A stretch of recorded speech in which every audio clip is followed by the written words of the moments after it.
Penguin Random House Audio presents The Power of Adrienne Rich, a Biography, by Hilary Holladay. Read for you by Maggie-Meg Reed. Preface. Adrienne Rich was a powerful woman.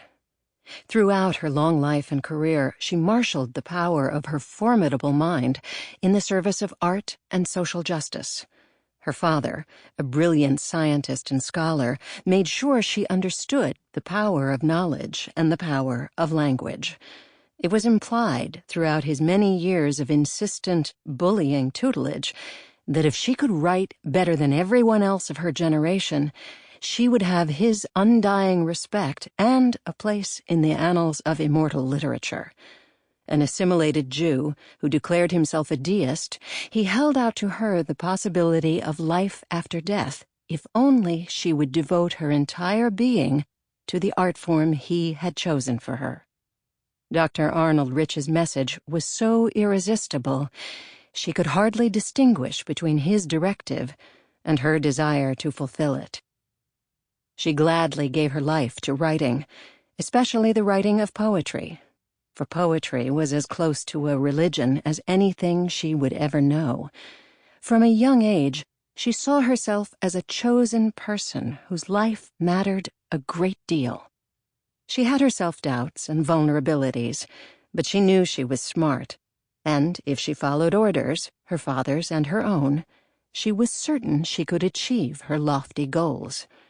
Her supreme self-confidence was an early source of strength that translated to power as she began moving methodically up the rungs of literary recognition while she was still an undergraduate at Radcliffe. Although she was diagnosed in her early 20s with rheumatoid arthritis, which chased and whipped her for the rest of her days, Adrienne Rich also possessed the power of enormous energy, a gift of untold value to someone of her acumen and ambition.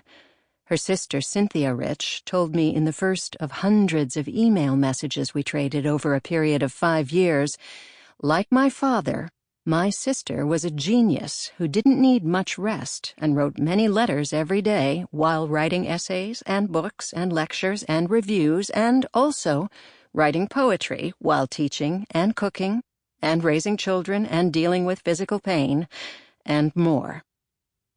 In addition to her intelligence, willpower, and energy, she had the imagination and curiosity she needed to develop and sustain her creative powers for a lifetime. Well into early middle age, the fruits of those creative powers were almost enough to satisfy her. But when her writing flagged in the face of the burdens and responsibilities of motherhood, she began to take a fresh look at her life as an artist. She wondered what it would be like to stop pretending that a universal voice meant anything other than masquerading as a man. She noticed that, yes, the literary canon was full of poems about women, but they were almost exclusively by men. She would work to change that by taking up the subject herself. This decision prefigured her life as a radical feminist by nearly a decade. In Snapshots of a Daughter-in-Law, composed sporadically from 1958 to 1960, she wrote in the third person of how her choices differed from her passive mother's. Nervy, glowering, your daughter wipes the teaspoons, grows another way.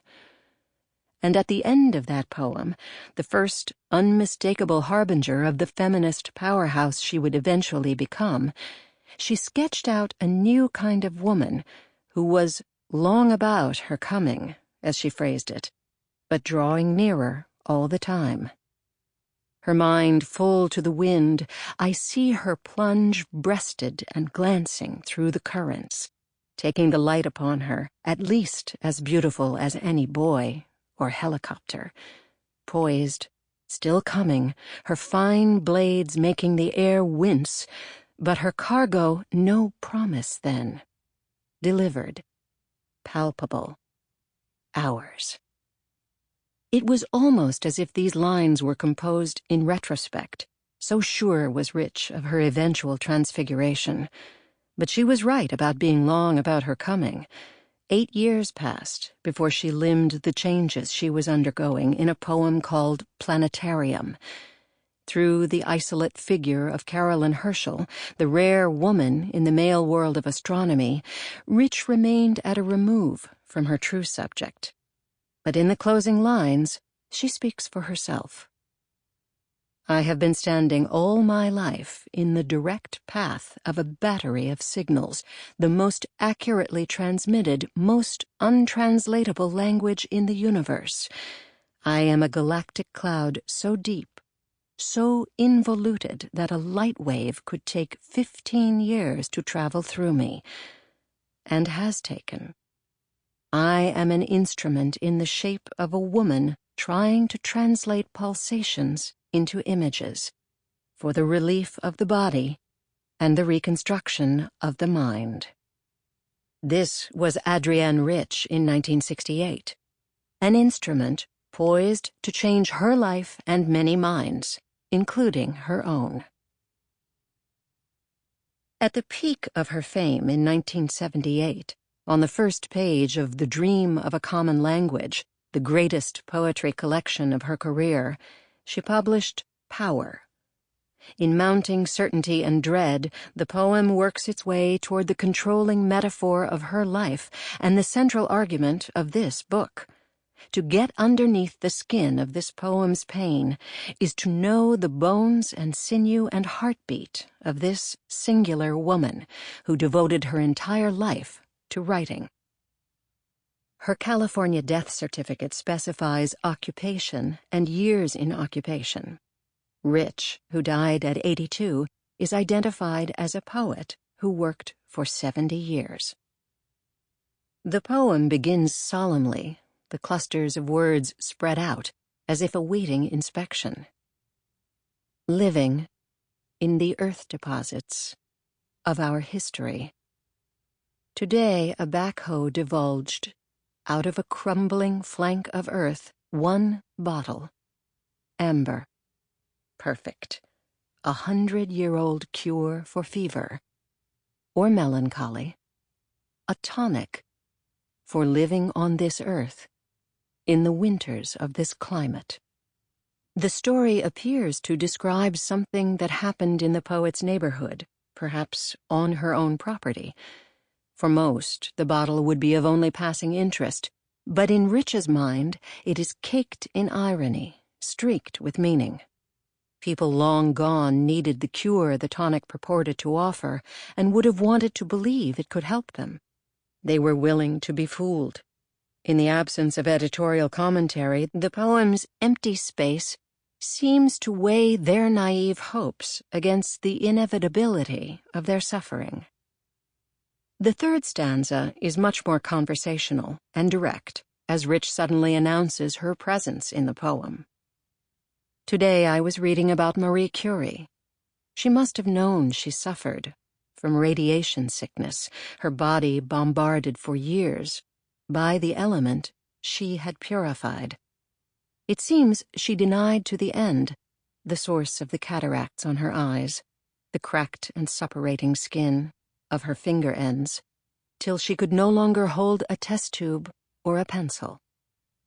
Led along by the poet's horrified revelations, we see a driven woman, a genius of a scientist, who appears to value her work more than her own life. In her laboratory experiments, Curie was handling raw sources of power that could be used to treat cancer and identify illnesses through X-rays. Though she may not have been quite as heedless as her chroniclers have made her out to be, she entered popular imagination as a woman so deep into her investigations she refused to read the awful lessons written on her body. The first part of the poem tells of the human suffering embedded in history and the innocent yearning for a cure-all that will take away earthly pain. The second part turns to Curie, who knew nothing came easily and gave up her life in pursuit of actual cures. She seemed to deny her suffering, the point on which the poem comes to rest. She died, a famous woman, denying her wounds. denying. Sample complete. Ready to continue?